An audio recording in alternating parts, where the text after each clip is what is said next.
हम जंगल में जहाँ गाय लेके गए थे, वहाँ ऐसी जगह रहते थे जहाँ आटा लेने के लिए भी हमको 20-25 किलोमीटर पैदल चल के जाना पड़ता था। कुछ बदमाश लोग मेरे सामने आ गए, 11 लोग थे उन पे, और उनके पास सब पे बंदूकें थी कंधे में, और 2 बैग भरे हुए कारतूस भरे थे। तो उनने मेरे हाथ पकड़ लिए, दोनों हाथों को पीछे बांधा, ये सिर पे था कपड़ा, उससे मेरे मुंह में भर दिया उनने कपड़ा। फिर उनने मेरी इतनी पिटाई किया कि नाक से खून बहने लगा, छोटी पूरी उखाड़ दिया। तो उनने कपड़े उतारे और मेरे को पहना दिया। फिर मेरे को बंदूक दिया उनकी वाली, हम जिसको बोले हैं उसको मारना पड़ेगा। वो बोले हमको कहीं दूसरे गांव में डाका डालने जाना है, तो हम वहीं जा रहे हैं।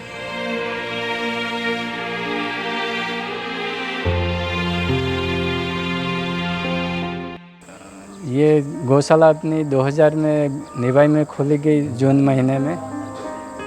ये क्या, वहाँ के बजरंग दल वालों ने कसाईयों में जाती थी गाय, उनको पकड़ के 2500 गाय उनने रखी। तो उनने 1-1.5 महीना तक उनने ये सेवा किया। फिर उनसे नहीं संभली तो उसमें एक साधक भी था, तो उसने बताया कि ये काम बापूजी को अपन दे सकते हैं। उस टाइम बापूजी हरिद्वार में गर्मियों के दिनों जून में वहीं थे। तो ये लोग 6-7 लोग मिल के हरिद्वार गए बापूजी के पास। तो फिर बापूजी ने तुरंत बोला तुम लड़के लेके पहुँचो। फिर वहाँ जैसे व्यवस्था थोड़ी बाड़े बनाए, तो पूरी उसी में इकट्ठी गाय रहती। फिर जब ये गाय चरी 15-20 दिन, फिर बारिश होने लगा। जब बारिश होने लगा तो उसमें पूरे में कीचड़ आने लगा। कीचड़ में गाय घुटने तक कीचड़ होने लगा।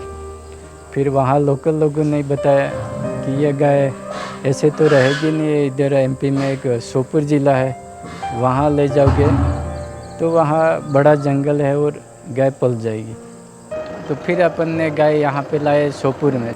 हम जंगल में जहाँ गाय लेके गए थे, वहाँ ऐसी जगह रहते थे जहाँ आटा लेने के लिए भी हमको 20-25 किलोमीटर पैदल चल के जाना पड़ता था। वहाँ सुबह जल्दी आओ तो 3-4 बजे ही वहाँ वापस पहुँचते थे हम पैदल जाके।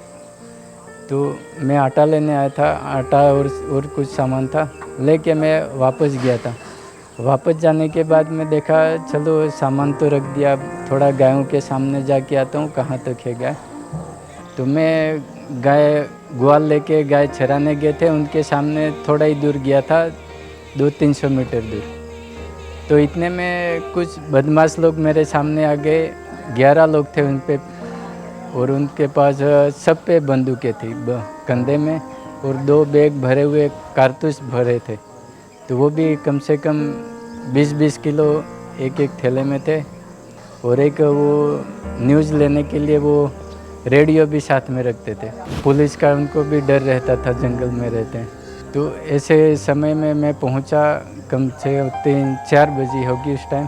हमने तो ऐसा कभी सुना नहीं था, इतने बड़े जंगल में हम कभी रहे नहीं, और न ऐसा जंगल देखा, और न डाकुओं का ऐसा कोई नाम सुना नहीं था। हम पहली बार नए यहाँ पे आए थे, वो रास्ते से निकल रहे थे। उसी टाइम मैं पहुँचा, मेरे को बुलाने लगे दूर से, इधर आ इधर। तो मैंने देखा चलो ये बुला रहे हैं तो जाता हूँ, क्या है।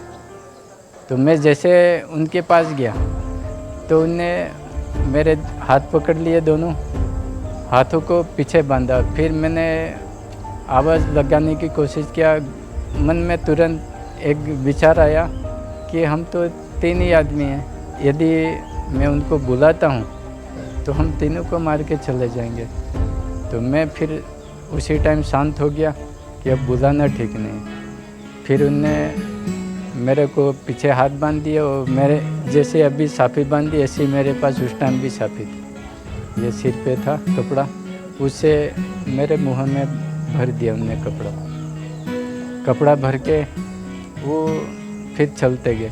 एक जना इधर बंदूक वाला ऐसे रख के रहा, एक जना इधर रहा, एक आगे चला बंदूक वाला, फिर 3-3 और आगे साइड में चलते गए। फिर मेरे को कम से कम 2.5-3 किलोमीटर दूर ले गए। फिर वहाँ जाके मेरे को उनने रास्ते में उस जगह पे बांस के होते हैं, तो बांस का डंडा निकाला हरा वाला। फिर उनने मेरी इतनी पिटाई किया कि नाक से खून बहने लगा, छोटी पूरी उखाड़ दिया, कपड़े उतार दिए थे। फिर इतना पीट रहे थे मेरे को, फिर पूरा सूजन हो गई। मैंने फिर भी रोया तो नहीं, पर मैंने उनको ये ज़रूर बोला कि तुमने मारना है तो सीधा मार दो, परेशान मत करो।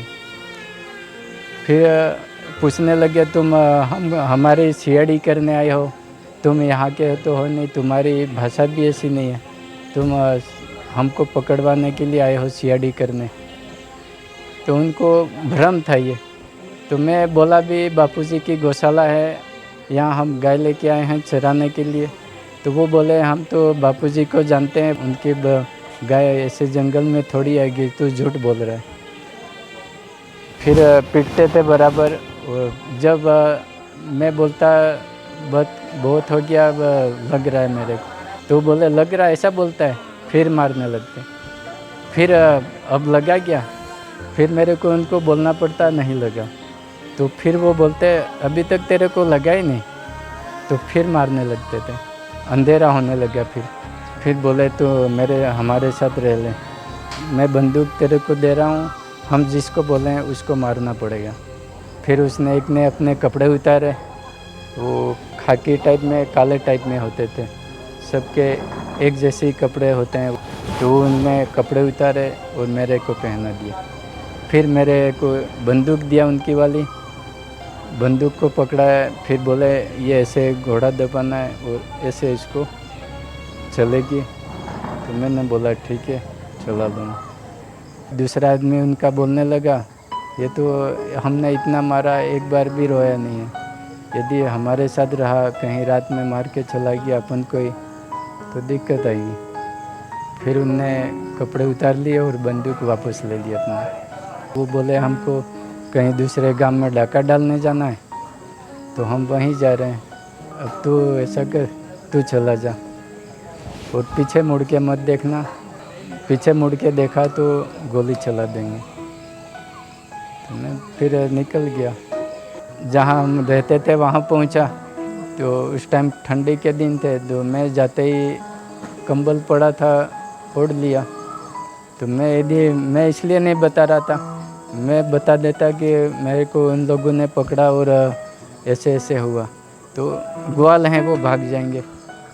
फिर उनने थोड़ा यहाँ दिख गया खून को, तो पोछ तो लिया था मैंने रास्ते में, फिर भी कहीं दिख गया उनके भाई को। बोले ये सूजन जैसा क्यों दिख रहा है? फिर बोला ये थोड़ा सा खून। मैं बोला एक पेड़ पे चढ़ा था, गिर गया था, बेहोश हो गया, तो इसलिए अभी लेट आया। फिर ओम भाई ने कंबल खींच के देखा तो पूरा सूजन हो रही थी।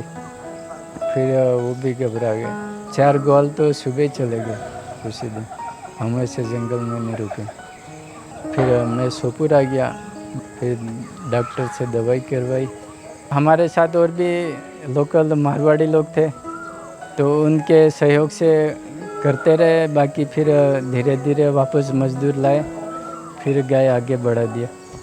मेरे को जिन डाकू ने पकड़ के पीटा था, वो 4-5 महीने बाद ही उन लोगों को पुलिस द्वारा एनकाउंटर से मारे गए। वो ये गांव के लोगों ने फिर बताया मेरे को, बाद में बताया और पेपर में भी आया था कि ये लोग मारे गए हैं।